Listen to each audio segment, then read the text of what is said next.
what's up, everybody? This is Rob from LearnBridge.nyc, and you're looking at my very average results from the most recent online weekly tournament we held.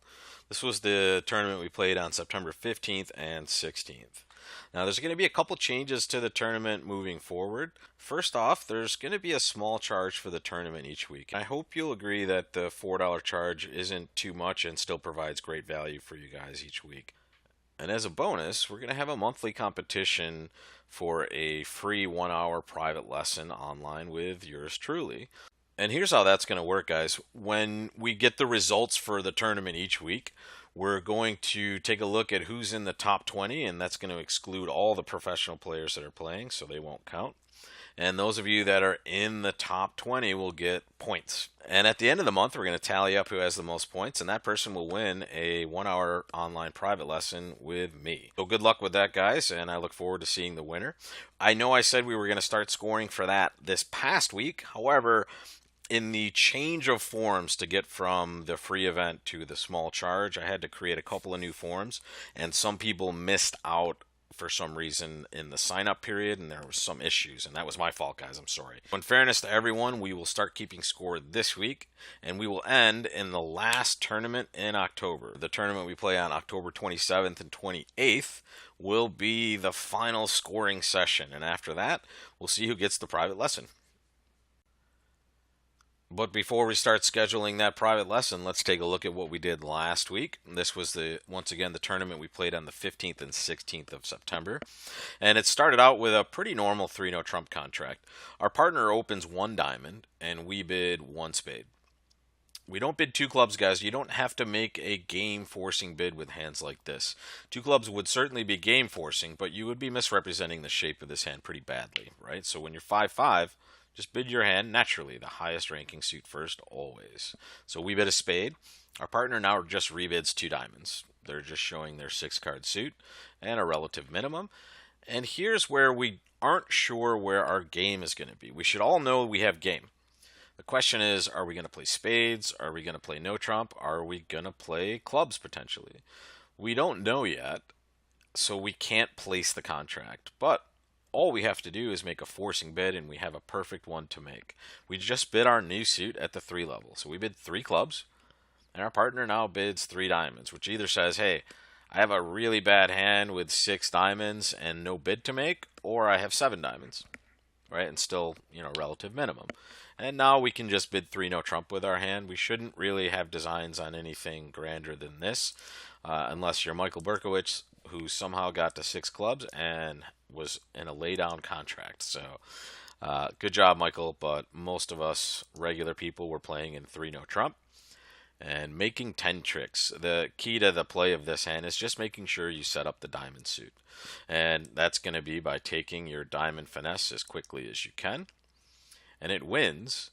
It's not the perfect scenario, though, because the diamond suit still does not break evenly, but we can create 2 extra diamond tricks on this hand simply by playing the 3 of diamonds and surrendering it to the queen. And now we can take our 2 diamond tricks, and maybe we're taking the rest of the club tricks also, and we'll find that out throughout the play of the hand. But the most normal result here was 3 no trump, making 10 tricks for 430. So board 2 saw most of the field defending 2 spades, and that's probably exactly where the field should be. Some of you were playing 3 clubs, which means you might have bid just a little bit too much. A lot of you opened this hand 1 no trump. In fact, I think most of you did, which is not wrong. It's 15 to 17 balanced for sure. I know that a lot of you that have seen these videos before have heard me talk about this one situation, and it's what we're looking at in the south hand. We have 17 high card points, so we're at the maximum end of our no trump range, and we have a good 5-card suit. In these situations, I like to treat this as an 18-19 hand, and that's why you see some of us opening 1 club with this hand instead of 1 no trump. If you did open 1 no trump, your left-hand opponent bid 2 spades, and it went pass back to you. And here's what you need to think about, guys. First of all, you opened 1 no trump, and that was your choice to do so, right? Your partner is in complete control now of where you end up. And after 2 spades, your partner did not do a thing. So the risk you're taking here is pretty great. Number one, if partner has an okay hand, obviously something he couldn't bid with, but some trick or two here, we might just be beating two spades and getting a plus score. So if you bid three clubs, you took an amazing amount of risk, and it ended up being okay for you because they did not double you, and you went down one in three clubs. But one extra under trick, and you can't get a good score, right? If you're minus 200, or if they figure out to double you with the east hand somehow, now you're just going to be playing three clubs down, one doubled for 200. So be careful there, those of you that bid three clubs. And remember, when you open a no trump, trust that your partner knows what to do, right? If there's something to be done, they should be making a call in most of these situations. For those of you that opened a club, you have an opportunity to show 18-19, even though partner didn't bid anything. And at my table, I opened one club. My left-hand opponent bid one spade, normal, and my partner passed. And East now bid one no trump. And when I mouse over my double here, I want to show you what it means. And this is what it would mean normally also. It shows 18-19. What I'm doing here is I'm forcing my partner to bid in an auction where the opponents are bidding and my partner has passed already. My partner passed my opening bid. So in this spot, I get to show extra values. And because of that, I can now pass two spades.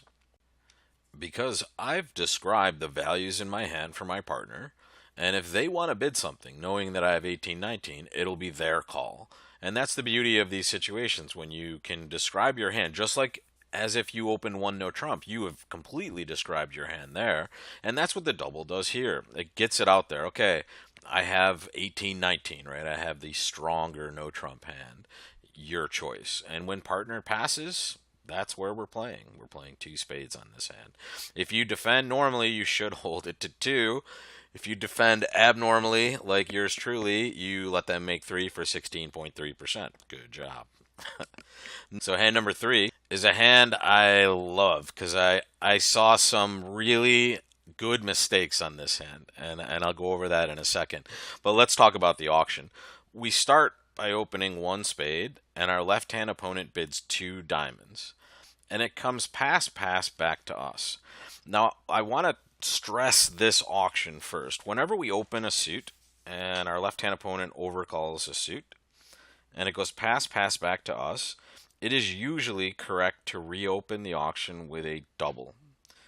And this is to protect when partner might want to play against their contract for penalty. So usually when you see this auction, suit, pass back to you as the opening bidder. If you have some values, right, more than just your bad opening hand, you're usually supposed to reopen the auction with a double. And that will protect you in all the circumstances where, let's say, partner wanted to defend diamonds on this hand. They get to pass your double, and now we get to play doubled rather than undoubled. However, when you have three good cards in the opponent's suit, it seems really unlikely that partner is waiting for that double, right? So the more of their suit you have, the less likely it is that you should be reopening the auction with a double. So that's why when it gets back to you on this hand, it's okay just to bid two spades, which is what most of you did anyway, but I don't know if you thought about the importance of doubling in this situation almost always, right? Unless you have more of their suit. Let's say the opponent overcalled two clubs instead of two diamonds. And now it went pass back to me. Now I would double because I only have one club. And the likelihood that partner wants to play for penalty in clubs is much greater because I have shortness in that suit. If that doesn't make a ton of sense, guys, maybe rewind a little bit and play that back. I know I went over it a little fast, but it's just an important spot to recognize. Usually in this seat as south, our second bid is double, but when we have, a reasonable holding in the opponent's suit, we don't need to double anymore. It's unlikely our partner is waiting for this. So when we do rebid two spades with this hand, our left-hand opponent bids three diamonds, and our partner competes to the three level. Remember, guys, this three spade bid is not invitational, right? It isn't, hey, I want you to bid a game if you have more stuff. This is, I'm just competing. I already passed at the two level, right? So I could have done anything with a better hand, and I didn't. So I'm just competing to the three level. And that's all you can make on this hand. You are destined to lose four tricks and be in three spades making three. Those of you that didn't take 9 tricks made a very good mistake. And I'm going to show you how I played the hand. They led the king of diamonds and the ace of diamonds. They can absolutely lead a third diamond and give their partner either a ruff or promote one of their trump tricks if we decide to ruff with the king, which is unlikely. And we should know this, guys. We know that our left-hand opponent bid diamonds twice. They overcalled and then they bid. And partner has already shown up with 2 of them. So we know left-hand opponent has 6 diamonds. And those of you that didn't take 9 tricks forgot this very important point. You actually, at some point, tried to cash this diamond, and a lot of you did it right here. You saw that the diamond was good, whether it was the queen or the 10, and you tried to cash it, and you forgot. You haven't drawn trump yet. So it doesn't cost you anything to just draw 3 rounds of trump and then cash your diamond. Bingo. See the difference? And if you're looking at this and your result, guys, you can see it. You can see that before you drew trump, at some point you played a diamond and they got the ruff they shouldn't have gotten, right? They should always get the ruff actually, because partner should just lead a diamond at trick 3, but they didn't. So they gave you a chance to get this right. And if you didn't take advantage, you actually made a good mistake, because the good mistakes are the ones that are a little painful in score. And it's about a 40% difference between just making 3 spades or going down 1, or worst case, going down 2, even a lower score. So, good mistake, and you'll remember next time that we can't cash our winners until we draw trump, especially when we know that someone's out of the suit. We should know that East was out of diamonds on that hand, so we have to draw trump first before we can ever play that diamond suit again. Board 4, we had a lot of people missing a cubid. And let's see how that worked, guys. West opened 1 diamond, and our partner, North, overcalled 1 spade. East passed, and here is where we bid 2 diamonds. Our hand is excellent, right? We want to show a good hand and support for spades at the same time. Because in some of these circumstances, even with the opponent opening the bidding, we might even be able to play a slam. So we want to show our good hand first. Those of you that jumped to 4 spades, and there were many of you, something like 0 to 10 points with a lot of trump, usually 5. So it doesn't cost you anything here to show a good hand. You're bidding the opponent's suit. So you bid 2 diamonds. I have 10 plus points in support for spades. And now West bids 2 spades, which is probably some sort of takeout bid. And our partner passes. That's how our partner showed a minimum here. They didn't even bid to the 3 level. They passed 2 spades. So we know we just have game and nothing more. And now after East bids 3 hearts, we're just going to jump to 4 spades and play it there. The good thing is, no matter how you bid it, you played the same thing. You played 4 spades, making 4, and that was about all we were going to do on this hand. Those of you that did not get to 4 spades, take a look, guys. Look at that south hand here, and remember, partner overcalled 1 spade. So they have to have at least a good 8 or more points, and if you add all the points you have more than enough for game, especially considering that it's in your 5-card spade suit as well. Big, big hand. So this board I'm going to call the Romanian 1 spade. And I'm going to show you what should be the correct auction, and then I'm going to show you the Romanian 1 spade. So East opens 1 diamond, and as South, we really don't have a choice of what to bid. And here's what I'm going to tell you guys. When we overcall, we should always have 5 cards in our suit, no matter what. So if you're considering bidding a spade, you just don't have enough spades to actually take that call. However, if you live in the country or are from Romania, I think there might be different rules, and I'll show you what I mean in a second. The most normal bid for South is 2 clubs. I saw some doublers out there. Double would show hearts, clubs, and spades. You only have 1 heart.